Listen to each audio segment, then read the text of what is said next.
Venerable sisters and brothers, Dhamma friends, we are going to have the 13th talk in this series. Today is the 15th November, the last talk. May everyone settle down for that and pay respect, give the consent with 3 times sadhu, sadhu, sadhu. Namo tasse bhagavato arahato samma sambuddhasse. Namo tasse bhagavato arahato samma sambuddhasse. Namo tasse bhagavato arahato samma sambuddhasse. Munikho panabhikku santo na jiyati. Na jayati, na jiyati, na miyati, na kuppati, na vihesati.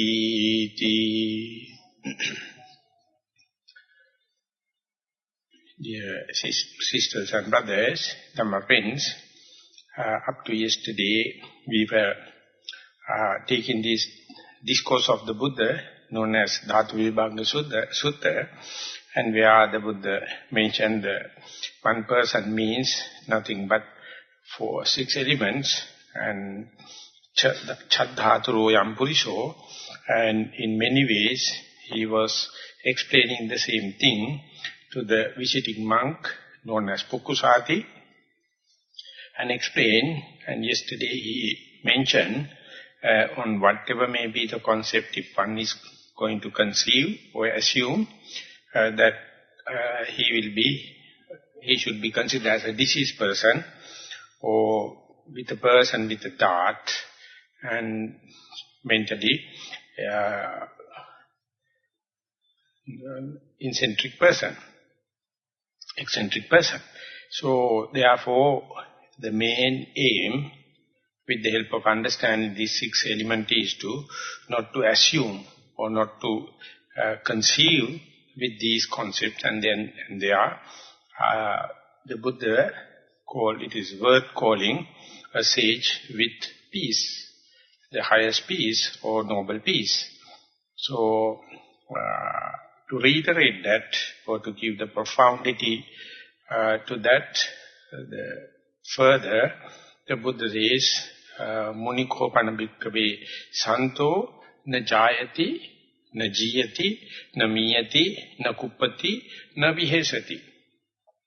Then the Buddha says, if a bhikkhu achieve that, the state of peace and worth calling a sage, he will not born, does not age, does not die, does not shaken, and does not yearn for anything. So this is a kind of using the language in a very specific way. So when and where someone is unassuming, when and where someone is non-reactive, unchoicelessly aware anything, without any assumption, without any conceiving, that nature, if we can say the wakefulness, if we can say the diligence or the vigilance, it is not born one. Then and there it is not born, the vigilance, the diligence, the mindfulness was born with, but we have not recognized it. So therefore, when and where you come and take part in a retreat, and to understand and to define and to get acquaintance with and be familiarized, this is not the birth of mindfulness. Mindfulness is an endowment of a human being, whether they recognize it or not. So therefore, that very wakefulness or the mindfulness or the diligence which we have somewhat tried to be familiar with is not born due to our effort. Our effort is to understand it. Therefore, verily, the Buddha says, for such a sage in peace, he understands the very thing that we try to be familiarized with, try to master, na jayati. Because it is already born, and becoming a human means you are born into that state. It is your endowment. So therefore, nothing you can claim. Now only the mindfulness arising. Because it is already a recent one. It is a mere recognition or be familiarizing with. Therefore, it is not going age. In me, as a person, that is why I try to relate. When and where you are going to keep a pure crystal of a grain of salt on your tongue, you can understand the taste of the salt. And if you can relate it, that particular taste, to your very first incident where you tasted your salt, and from that time to here, the taste has never changed. It is not gone old age. The taste is the taste. Whether you are male or female, whether you loved it, that taste, or hate it, never mind, the taste of the salt is the same. Exactly, whether you are enlightened or not, whenever you are observing the air element is the same. That very element never, and very understanding of that element, never age, never deteriorate. The element is the element. And therefore, the Buddha says, namiyati. Even if we enlighten and go for the great surmise, the nature of the element never dies. It maintains. That your birth and the death, or your understanding and forgetting about that separate issue, the nature of the element, the nature of the taste of salt, the nature of the hardness, the nature of the heat and cold, they never die off. And nakuppati, it is not shaken whether you are be mindful into it or not, because it is a cause and effect relationship. You don't care whether you are aware of it or not, whether you respect it or not, it is unshaken. And being it is unshaken, you have nothing to yearn for telling, may the heat element behave like me, behave like this to me, not for others, or may it behave in a such and such a manner for me. Nothing, they are never listening to you. So therefore by expectation, you get nothing. So whether it is air element or water element or heat element, whatever may be, your awareness, your mindfulness, your diligence, your vigilance, not subject to the birth, old age, death, and shaking and yearning. So if you are going to recognize with the likings and disliking of your likings and disliking to air element, water element, earth element, fire element, that will shake you. That will give you likings and disliking and expectation. And that will die off. That will, of course, make you old age, that senility will come. And you can see the start of the arising of the liking and disliking. But if you are going to recognize with that shakeable, yearning, arising, existing or changing and passing away, then you are no more called as a sage at peace. Whenever you are recognizing that very mindfulness, which is be aware of this heat element, fire element, or heat, fire element, earth element, you can understand the mindfulness never shaken. You may say, I was mindful at that time, I was not mindful that time. All these are nothing but your assumptions, nothing but your conceptions. So if you are going to recognize with these assumptions and reactions and the conceptions, that is the place that you are starting the tension, starting the frustration, the suffering, and expecting something better. But to understand the nature, you can't expect anything better. Because they are in a perfectly, exactly the same way. That is called the nature of the order of the nature.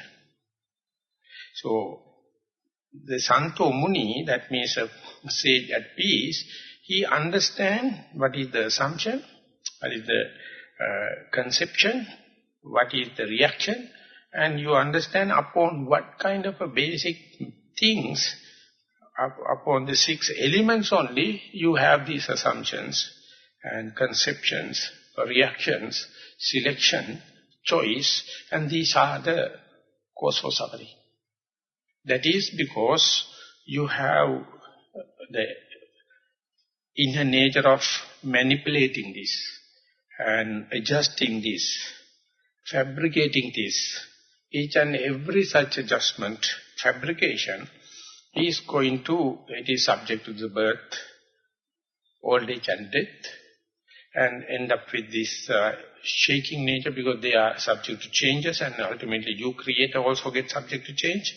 And you are yearning, may my creation, may my fabrication, may my thought never shaken like. So ultimately you are the one going to get the frustration. So therefore this change, this difference is the one the Buddha wanted to point out with respect to 6 elements.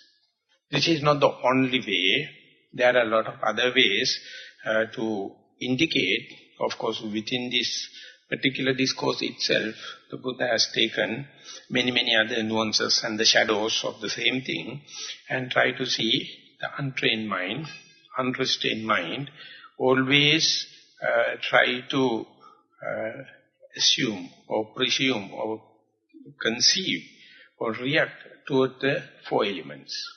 When and where they are manifesting, you never look at in order to see their true nature. So you have your likings and disliking and projections. Ultimately you find these elements are not behaving up to your expectation. Because you are not happy to understand their nature.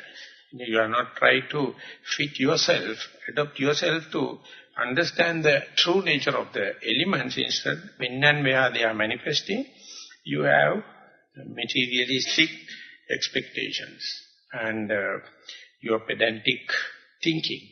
And when and where they encounter, there is a set pattern of arising of feelings. But when and where it happens, you have your own likings and dislikings, therefore hardly you see them as it is. Instead what happens is, as and the feeling arises, your reactions, and that means you are not happy with the combination arising, so you try to manipulate it, you try to fabricate it, you try to change, you try to willful action and volitional action, and therefore the pain, the feelings are not being observed undisturbed. And due to this liking and disliking, you have your own nomenclature, putting labels. These are friendly things, these are hateful things, these are beautiful things, these are ugly things. So you never then onward see the true nature, you always see through your likings, your signs, your labels. And ultimately label become something like your soul. You have tried your best to maintain but what you have assigned as labels, your signs. So therefore the sanya, the perception, ultimately take upper hand. And then when and where you are not happy with what is arising, the volitional activity, willful action and the fabrications, mental volitions are happening as a habit, as your personality traits, or sometimes like karmic forces. So you are innocent, even if you try to do away with, you can't do because so much of conditioning, so much you are in a rut. So they are automatically happening in a sampajanyo or asampajanya way. With your subconscious or with your consciousness. So therefore, training is immediately related with this sankhara, that is your volitional activities.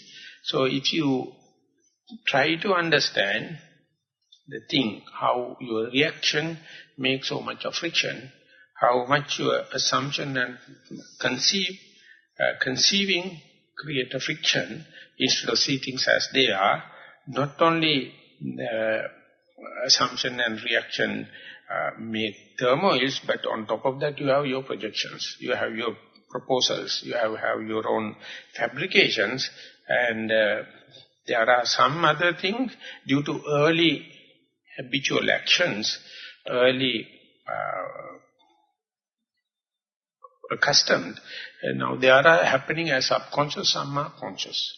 So moment you try to do away with your conscious activities, that is to say, kaya sankhara, vachi sankhara, mano sankhara, then still you can see the undercurrent flow, but there you find, even without your conscious contribution, they are happening.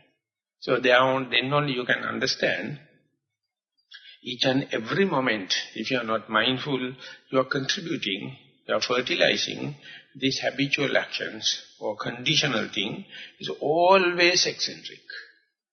So that means even you, after understanding the true nature, still the suffering is there. Because you are due to your past, the momentum, and they come, but the only thing you can be happy, now no more contribution towards the volitional activities. Now you let go all the past accumulated thing. So Pandita Sayadaw, sometimes he says, yogi, when he is explaining the Brahmachari or yogi, a person is engaged in meditation, he is the person observe the action of the past karma. It's happening as a good, happening as bad, happening as neutral. But his sole effort or his sole restraint is not to add anything on this turmoil. Don't get agitated with, don't get hooked up with, don't get committed. The good things can happen, bad thing can happen, neutral thing happen. But to understand, you have no governing power for that. But in the midst of all the unexpected and ungovernable situation, how can you still maintain the restraint, not to get committed in the physical activities, not to transgress and not to get committed in the verbal activities, not to transgress or not to get contaminated with the mental activities? That is the only pleasure. That is the only the thing you can do. So therefore, when and where you to understand these volitional activities, you can understand how much it is related with this moral restraint.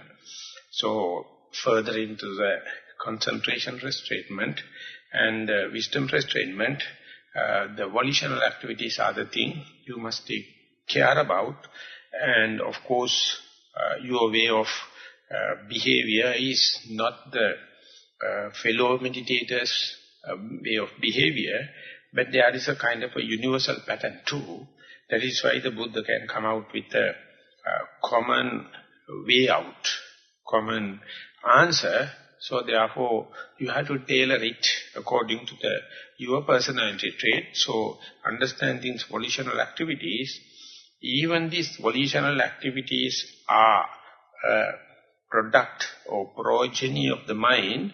Ultimately, these volitional activities take control on the consciousness.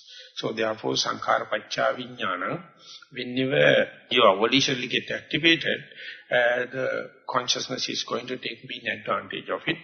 And therefore, you must make a determination to know, to understand how much I engage in this volitional activities,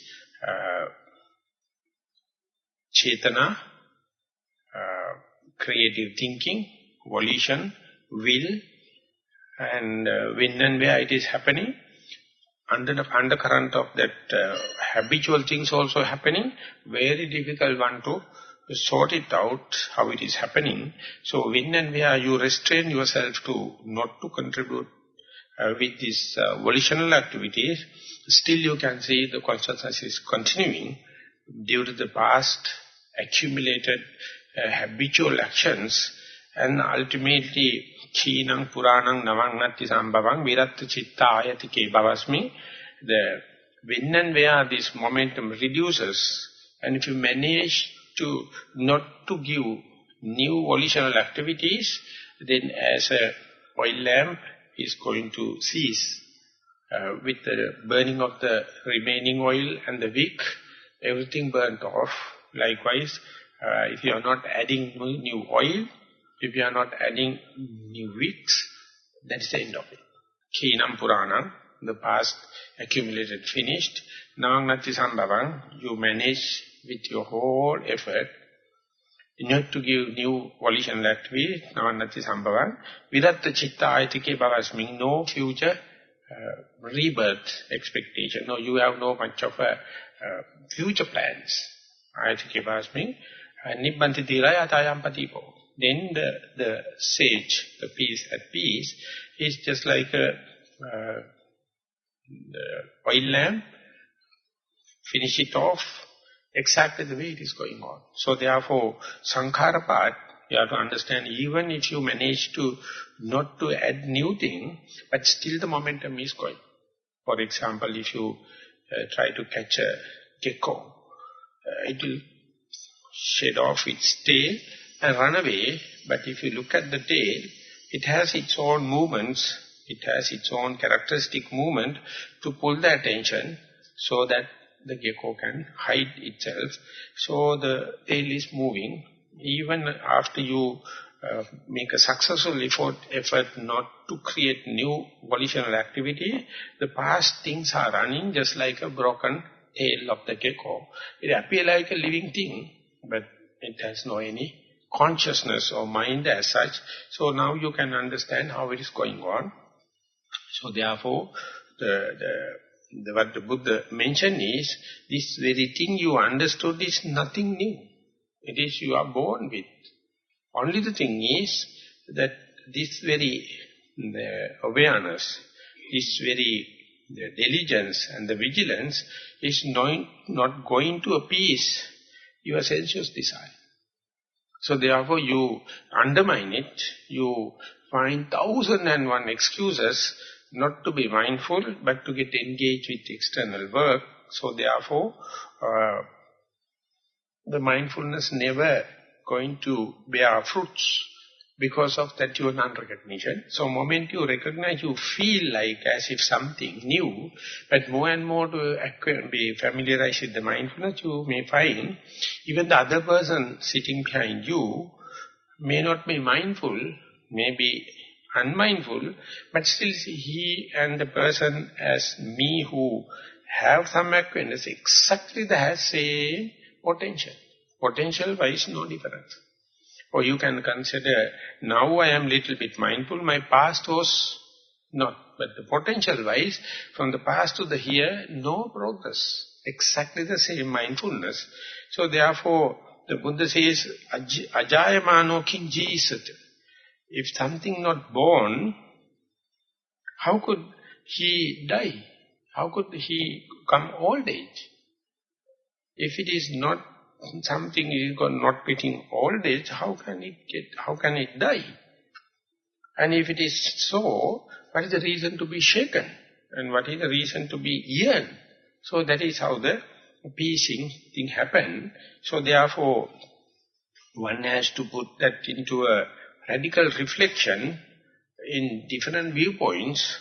So therefore, different interpretations and commentaries are there about this na jayati, na jiyati, na miyati, na kuppati, na vihesati. So I would like 3 viewpoints. First and foremost is to understand these 6 elements. They have their own intrinsic characteristics.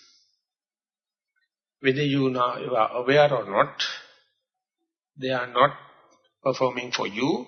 They are ever performing, so their birth is not due to you. Even your birth and even if you die, they are there. So therefore you have to understand the fluidity of the water is not a camouflage. It is happening as a universal law, and if you try to change it, you are the very person get tired and frustrated. That cannot be changed. So therefore, the understanding the fluidity of water is not born here and now. It is a universal. And whatever the scrutiny you have on the water element, the fluidity, the fluid nature of the water never change. It never become old age. It never go out of fashion. It's always there. And whether you forget about it, it never die off. And if you are going to say that the fluidity of water is going to disturb you, the water element do not know the relationship with you. It is there. Its main idea is to not to inflict suffering for someone, because it has no soul, it has no any agenda behind. So therefore it has no intention to inflict suffering for someone. And therefore even if you pray, even if you live holy life and say water element to have give up fluidity, it never. We can't. You can't expect that. This is it happen. So this is with respect to individual element, and the other part is when and where you try to be mindful, and if you try to understand air element, not the water element, the very understanding, very recognition, very definition of mindfulness, for you it appears like I learned mindfulness in my age of 26, but from your birth onward, the mindfulness was there. And many things, it is a result of Satipatthana Bhavana. So Satipatthana Bhavana is to establish it. But the mindfulness is a birthright. So if you learn Samiti Sutta or Kimmulaka Sutta, in both the suttas, they are running in an equal way, equal pattern, and Kimadhipateya Sabbe Dhamma. One question asked, the other is Satadhipateya Sabbe Dhamma. All the Dhamma is led by mindfulness, whether you are mindful or not, whether you are Buddhist or not, whether you are male or female. The moment you become a yogi means you understand this mindfulness is the most important, the best friend. So therefore giving the priority for mindfulness is a separate issue. But mindfulness is there throughout. So more and more you try to mindful, or we'll say we can start like this. The person who not open to this subject, not unaware of this mindfulness, true friend, Kalyana Mitra, noble friend come and say, you are the Samaritan doing good things and kind of thing. I would like to add something. Why don't you take this sati, the mindfulness, as one of the most important mental factor for you. Of course, the faith is necessary. Of course, the energy is necessary. Of course, the concentration is necessary. Of the wisdom is necessary. But to start with mindfulness is good. So therefore, try to understand the mindfulness. So definitely the beginner may say, I don't know, I have never exposed to that. How can I start? Then that true person or the noble friend will come and say, fix as much as possible variables so that your attention to start with go into one single object. So therefore eliminate all the uncontrollable elements and fix the attention on that particular element to start with, and try to keep the mind with that particular object and try to be aware, here, now, I am with that object. So he will say, this is the mindfulness. So he may start in breath and out breath is good because it is free of charge. It is happening as far as you are living. You need not any external condiments, nothing. So take the in breath and out breath. So that particular person, the beginner says, in-breath and out-breath is the mindfulness, and the mindfulness is the Nibbana. That kind of a misconception is full of. So therefore it takes the mind, in-breath and out-breath is a sacred thing. In-breath and out-breath is the most important thing, not the mindfulness. So we are worrying about, I can't feel my in-breath and out. So Srimali Karmaratna wrote a very nice article telling walking meditation. It's a novel published in Buddhist Publication Society, very thin book, talking about the she-elephant. A she-elephant happened to taken to the Kandy Dalada Perahara and fall in love with yet another bull elephant. Ultimately a baby elephant happened. And while she is taking care of the baby elephant, next year she found that her boyfriend is another affair with another she-elephant, and she go wild, and ultimately Maha come and kick and bring it back to the place. And she was so disheartened, but ultimately the baby is there. And next year she found that her boyfriend's leg is wounded due to the chain, and maggots are there, and going lame and thing and kind of thing, laming. And next year onward, bull elephant, she can't see.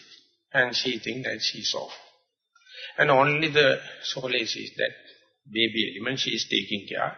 And accidentally it happened to be belongs to a temple. One day monk, the chief monk, sells that baby elephant.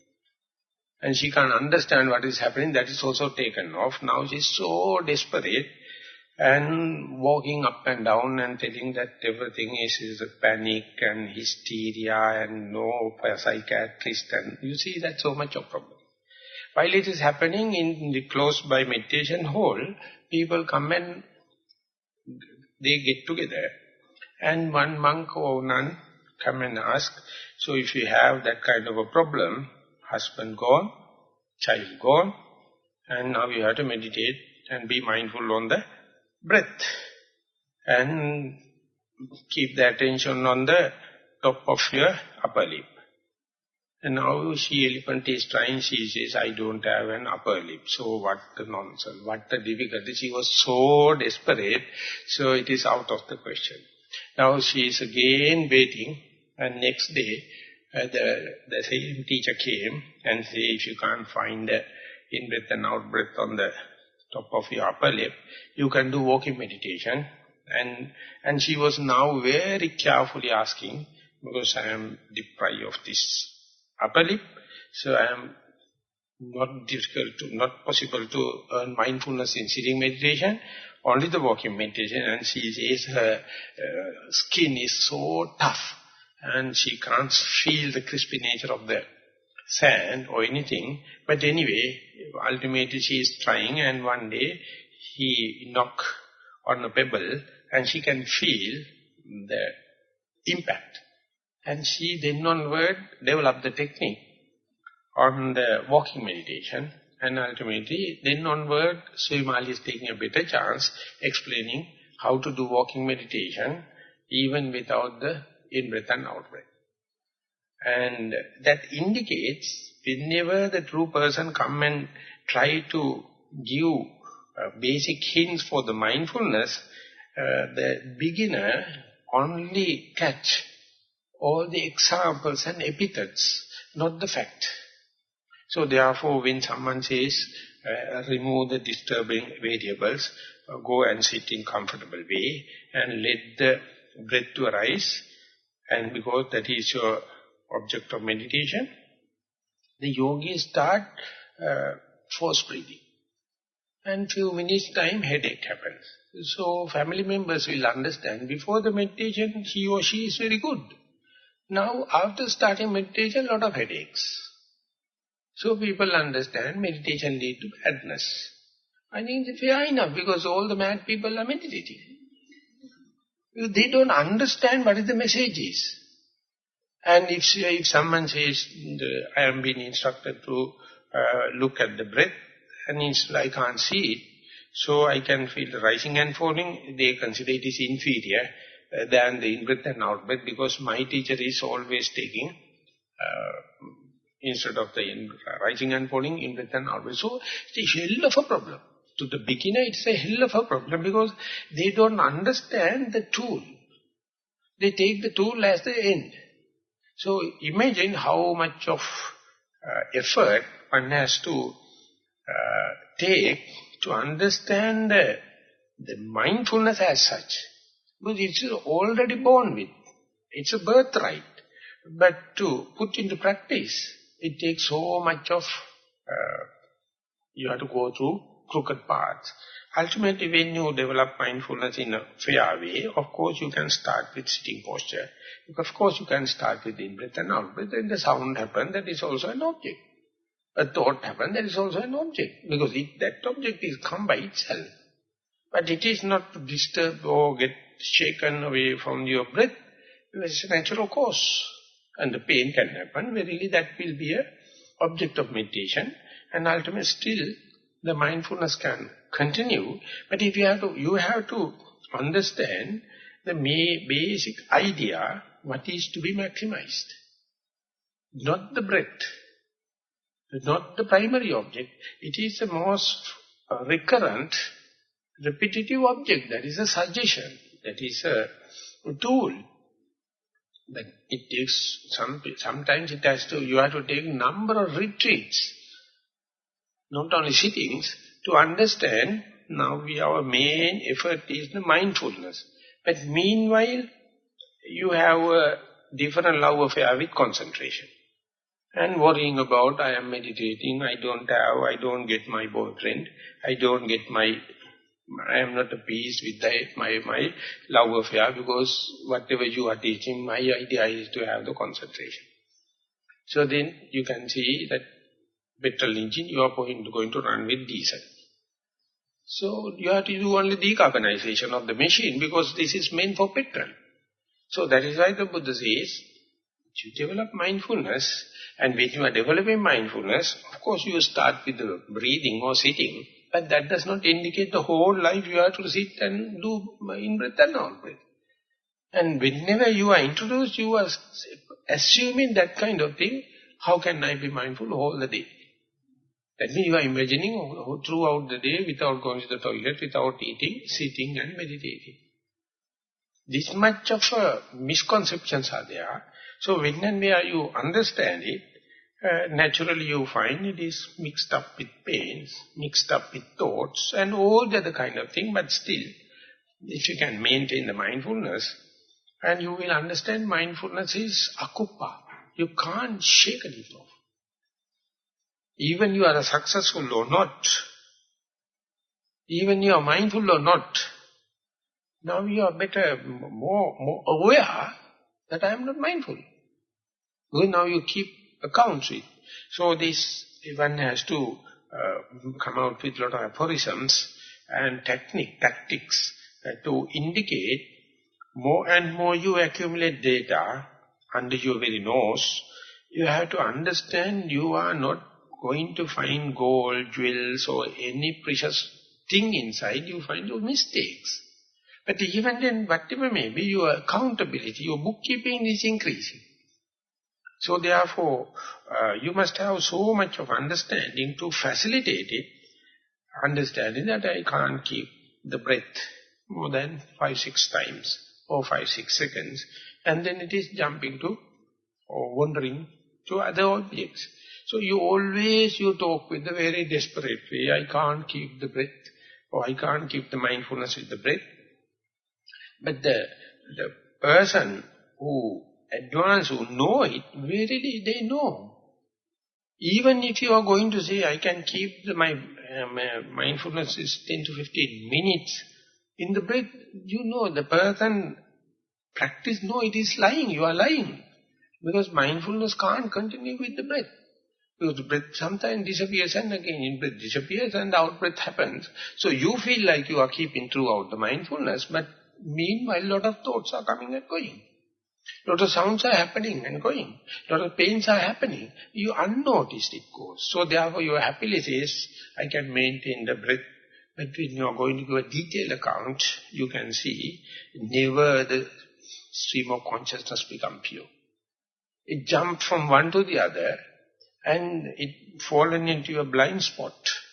You are not accounted for. That is why you feel it. But it is not a calculated line. You don't know.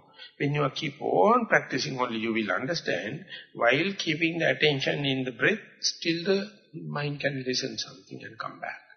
It can feel somewhere and come back. It can think something else and come back. But still you feel like you're in the mainstream. But when you keep on practicing only, you find the diversification of the mindfulness is so swift. While keeping accounts with your primary objects, still go there and come back. It is not a mistake. So when you are practicing, keep on. I can give an example that often I cite is that Vibhanga, the royal physician during the time of the Buddha, he was, with the help of the Buddha and others, he sent to the university and start learning the herbal medicine.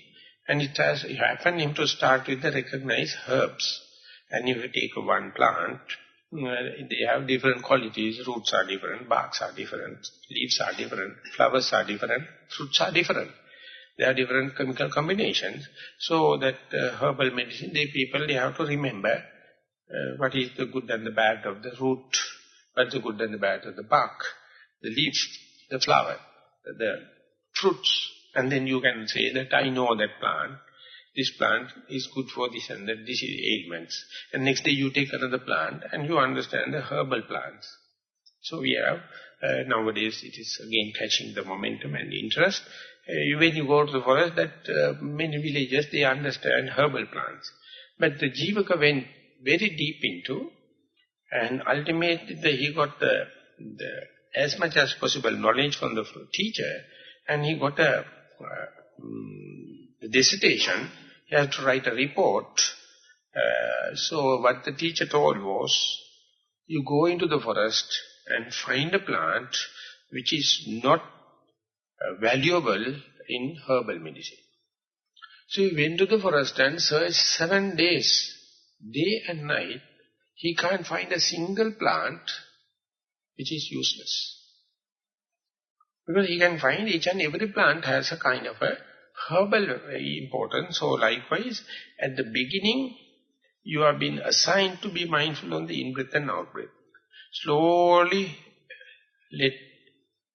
you have to train, incorporate pains, sounds, thoughts, and in walking the volitional activities, in the day-to-day activities, the time aspect, multitasking, socialization.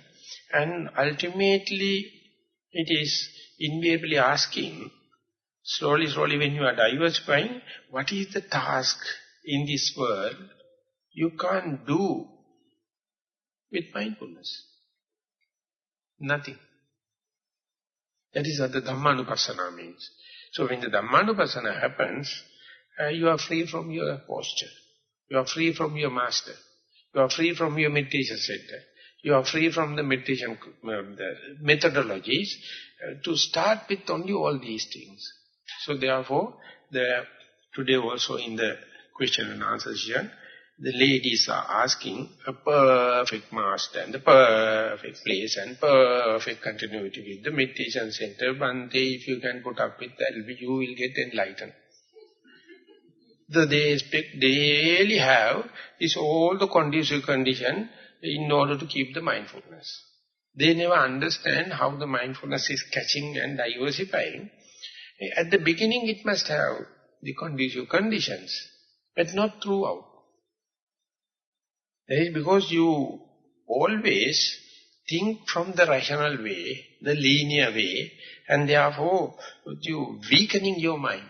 You underestimate your human nature. You measure everything with this 2% of the brain that is working.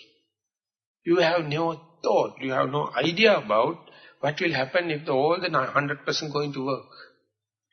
You say, no, 100% is the omnipotent God. He is not in this world, He is up there in the heaven. We are just creatures, not the creators. Or we will say that He is the omniscient knowledge of the Buddha. So how can I put that whole brain cell into the action, because that is none of our business. It is very supreme. It is very profoundly. More and more you are talking like this, you have become more and more inferior. But the mindfulness, even though you have such a foolishness, mindfulness don't care. It keep on practicing. While keep on there, you will understand what a kind of a mental framework you had as a beginner. And when you keep on going, just like a Jivaka came out of the forest and told, after the 7 days of exploration, I find nothing, useless. And exactly the same in one Catholic priest, he has mentioned, at the beginning as a spiritual seeker, the spiritual experiences are very hilariating and very thrilling, and thrills, and you feel talking with others and sharing with others, because as a human being, for the first time, you are going to get spiritual experience. But if you manage to live up to that, ultimately you will be a spiritual being. Once in a way you get human mistakes, and you will talk happily, I have such a mistake still remaining. Even though I am a spiritual being, as if the change has played, only down-to-earth mistakes are there. So, one incident, that's why I cited that day, the Nissarana Maharaj, he was known as Jnani according to their tradition, but still he is smoking bidi, the cigar. So people are respecting him like anything, but he openly smoking. So one person was so irritated and told Jnani that we expect a complete, perfect role model out of you. I can't understand, still you can't give up this smoking, cigars, bidi. Then he laughed and said, yes, I have my addiction to smoking. I understand how much you are addicted to non-smoking. That is why the question comes. For him, he is still smoking, maybe cancerous, never mind. He is happy. He is not shaken. But out of that, other person get worries. They are on panic. Because Jnani is smoking. And when the Joseph Goldstein, not that Jack Cornfield, when you go to the Thailand and he ordained in a village temple, according to his biography, he was so upset and gone to the abbot and told Vanaya, very early Americans came and ordained. He has told, I am discouraged, this is not what I need a meditation master, I would like to go to the forest. Then they recommend Achancha. So when he is going to the Venerable Achancha, I recognize as a very spiritual person, and he also had quite a distance with the teacher, and being his early Westerners, Achancha also would have given facilities, and occasionally he has to go to the Achancha. One day when he is going, Achancha was really reluctant, smoking a cigar. And then all of a sudden the Jack Cornfield found, I can't comprehend that the monk is smoking. Anyway, he went and started brooding upon the same thing, still for the second time, I hit the wrong target and kind of thing. And next day when he is going there, Achancha is working with the laborers and yelling at the fellows and working like hectic way. And that day he completely loosened his heart. And when he go back home, he thought it is a useless search and ultimately discouraged. But anyway, as a sake of courtesy, he went to the Achancha. I told Bande, I am fully disheartened. It's boring, it's monotonous, sleepy, panic, all the list. Achancha told, okay, never mind, that is what happens. And ultimately the discussion going on, he told, I had a big trust, I have a big faith, but everything collapsed. He said, that is the mind, never mind. That is coming and going. Ultimately he has told nothing but you are the person created the discouragement. And he asked, what? I saw you are smoking. I saw you are yelling and blackguarding people. And therefore I had an image. You are like an arahant, but I can't imagine other than you any arahant in the world. And you are also not arahant because you are smoking. because you are yelling at the people. Then Ajahn had a very nice smile. He said, what a nice thing you have discovered. As far as you find an outside Arahant, you start worshipping him and you lose your mindfulness. Now you have to be Arahant. You can't find Arahant outside. So therefore, why don't you give a try? And then Joseph Jacques will say, after accusing directly to him, to give such an interpretation, he must be an Arahant. And he developed double dose of the faith. But still he is smoking. Still yelling at the workers and blackguarding, because he can accommodate it. And he says, this is the way it happens. We have such a narrow blinkers and stereotype thinking, and we try to put the Nibbana into that stereotype little thing. Instead, you adjust into anything valid for Vipassana. Anything valid for Vipassana. Therefore, the mindfulness you can't shake. You can't shake it off. It is so profound. At the beginning, you think something as mindfulness, that is shaken. That is shakeable. But when you understand more and more mindfulness, you have nothing to do in order to establish the mindfulness, because it is already established. You have to just believe this. As a human being, we are mindful. It's a kind of a surveillance to have the security, to have the survival of the fittest. It is endowed with. But if you do not understand, you do not define it, then you feel like to develop mindfulness that I have this must not be there. This is a must, this is not a must. So much so, you are not a sage at peace. So more and more widening your perspective, you find just like a jivaka, you have to start with one particular important, valuable herbal plant and keep on practicing. Ultimately you find each and every weed has its own due place in the earth, on the earth. Everything happening in the world has its own root cause and effect. Relationship may not be fit with your liking and disliking. But you have the judgmental power given. You are not the executive for that. Things are happening. So, main thing is not to worry. Let it happen again and again. When it is happening again and again, you can understand more than the event, more than the experience, more than the phenomena, how much your interpretation is changing from moment to moment, event to event. It is just volatile. How can make a formula out of that? How can make a shape out of that? Because it's such a volatile thing. So that is what you claim as me, myself and mine. So Buddha says that the very phenomena itself is then and there impromptu happening. Upon that, your interpretations, your value judgment, your liking and disliking also, then and there projecting and happening.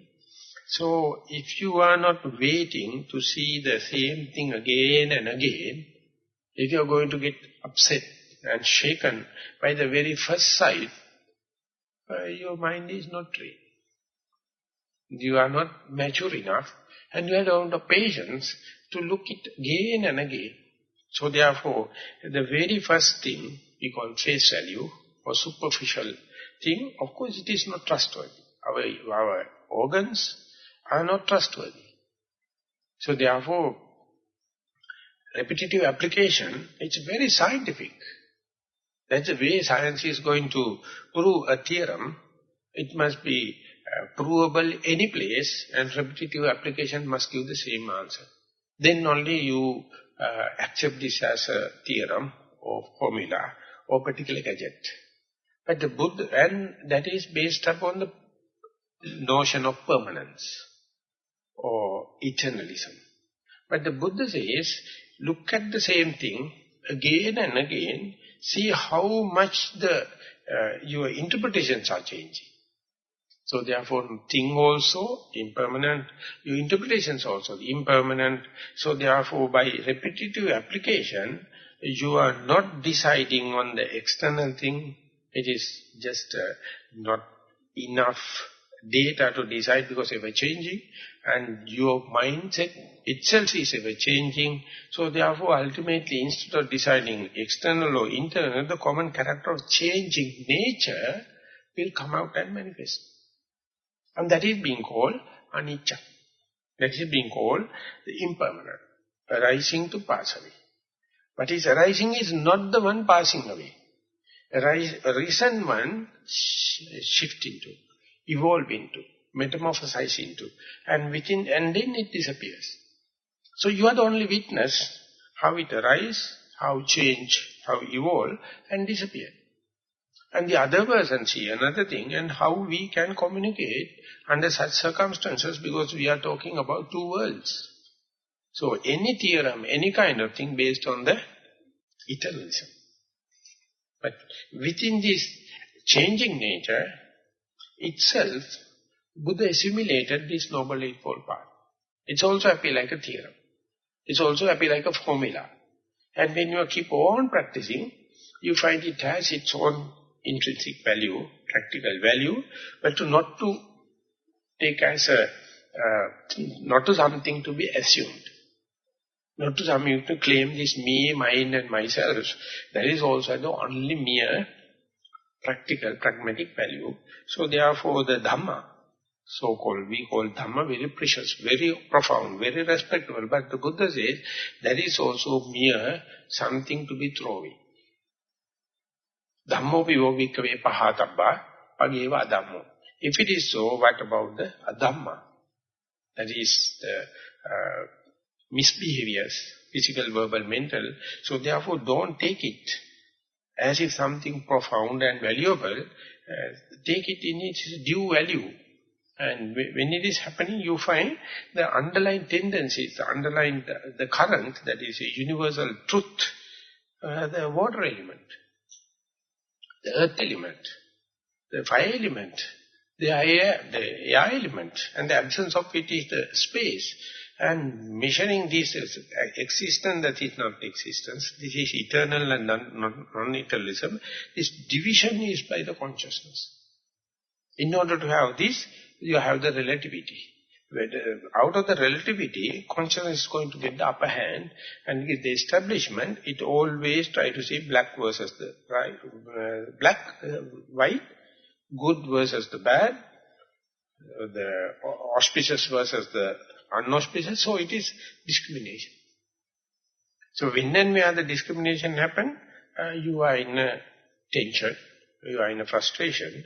But when you withdraw back, when the consciousness reduces its minimum without giving basically the volitional feedback, volitional food, then ultimately you reduce to the consciousness the non-manifested level.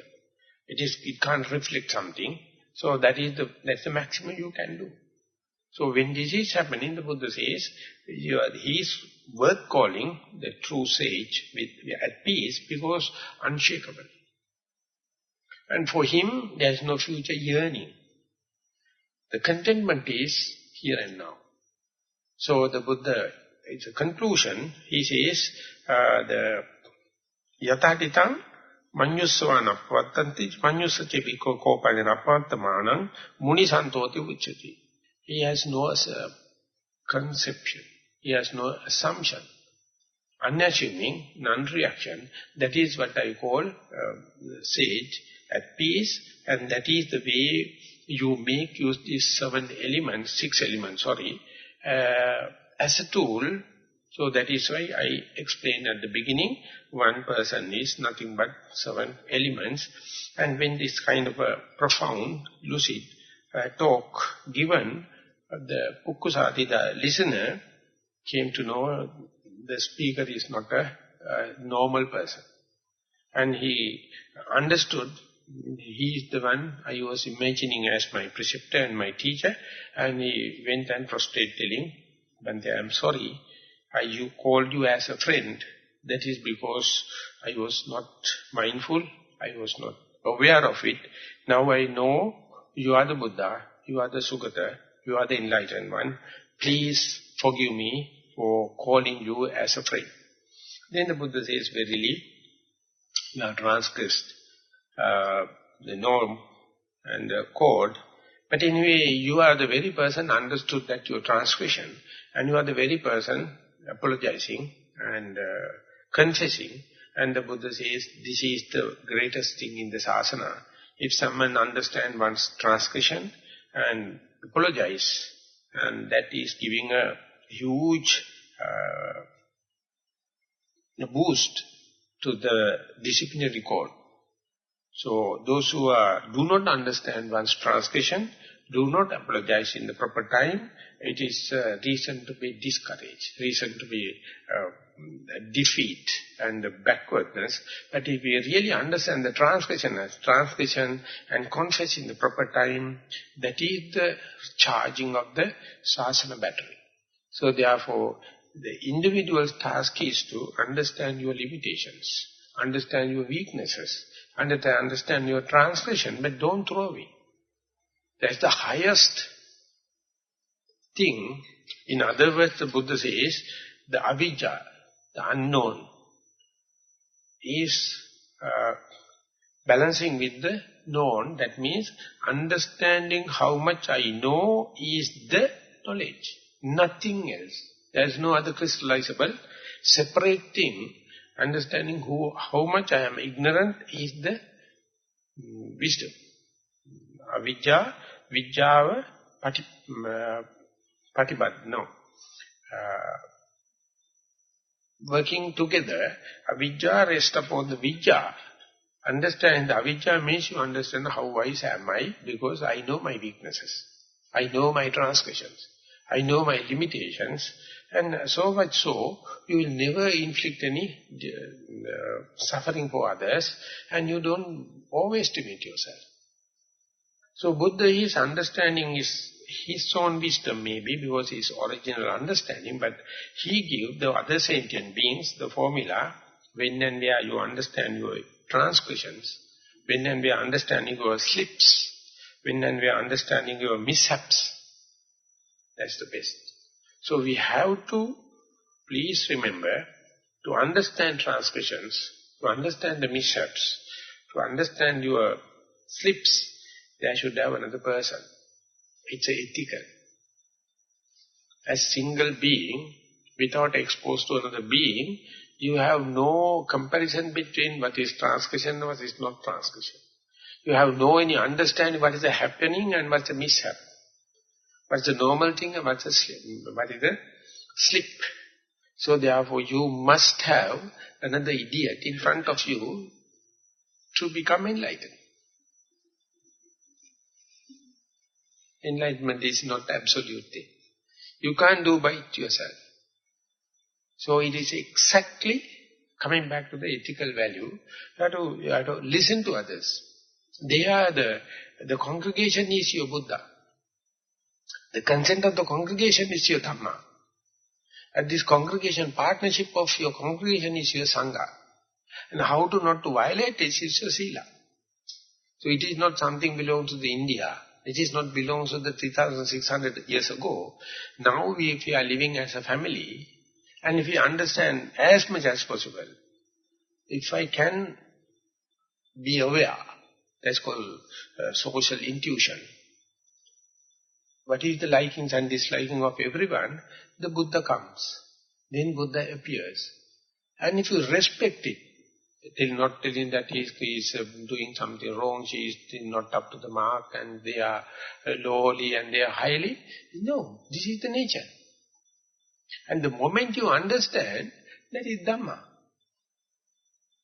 And you are not trying to go into outstanding. You say, I am yet another person, yet another member of yourself, or I am yet another grain of sand in the sand bed. So no tension. You have nothing to put yourself on a pedestal and put a big image and whitewashing, because you are yet another grain of sand. So once you become an arahant, that he says, he became arahant among the many arahants. He became a normal citizen John. Enlightenment means coming back and claiming, I am nothing but the normal citizen John. So this is when it happened, the Pukkusati really asked the Buddha, upon you based upon you only I renounce, Bhante, may I have the high ordination and the bhikkhuhood. Then the Buddha says that to have the high ordination and the bhikkhuhood, you must have the proper robes and the bowls. This is the only property for monks. They are like the two wings of the bird. All the others are extravagant. So then the Buddha asks, without that I can't do. But when he is going out, a mad cow knock him and kill. And when immediately next day, the other monks going on Pindapat, seeing and come and report to the Buddha, the lay person known as Pukkusati, of course he is renounced but not got the real official ordination, and he's been killed. Then Buddha phrase him telling, he's not a normal being, he got so much of qualities, and before the death, he got the real value of meeting the Buddha. And this sutta is very important in Buddha saying, Buddhiye sabhikave aryasa vinaye yu acchang accheto disva yatha dhammang patikaroti ayating sangvarang apajyati. He says, the Buddha says, it's an improvement, it's a progress in this monastic code, where a person understands one's own transgressions and come and confession in order to have a restrainment in future. So we each and everyone can do our share. Understand our transgressions, consider each and everyone like Buddha. If you have violated, just go and ask, please forgive and forget. I did it without knowledge, I ask your forgiveness. And when it's happening, you get so much of release, and you have to promise, I am asking forgiveness, not for the sake of a joke or for the sake of asking. I must restrain myself in future. You must witness me. So this is how reciprocally, each other, mutually, we are progressing, we are establishing and progressing the Dhammajiva, and therefore we have so much of transgressions, full of. Each and everyone we have to invest in terms of forgiveness, asking forgiveness, but it is not to satisfy the other party, but to refine in future. So therefore, unless otherwise you are developing mindfulness, you always try to hide your weaknesses. It's called shata. Mayavi means you are trying to show off unavailable qualities. That is called opportunist. So these two really cut the communication with the true people. So make sure whenever you are going to boost up or inflate yourself, that is known as Mayavi. Shata means hiding your weaknesses, and if that is not there, you can reach any person, you can true to type, humble, and ask, and when such a thing happen, or under such circumstances only, even the Buddha can help you. But if you are going to hide the weaknesses and trying to boost or brag about your qualities, that is cutting off from your universal law, or plug into the universal consciousness or universal energies, or to the Buddha. So therefore, whole meditation is nothing to gain this and that, but to understand one's own transgressions, one's own weaknesses, and that very thing will be a jewel, that very thing will be a precious stone if you apologize and make a determination to restrain yourself for the future. So with that remark, I would like to sum up today's talk, and this will be the conclusive talk in this series also. Thank you very much for listening.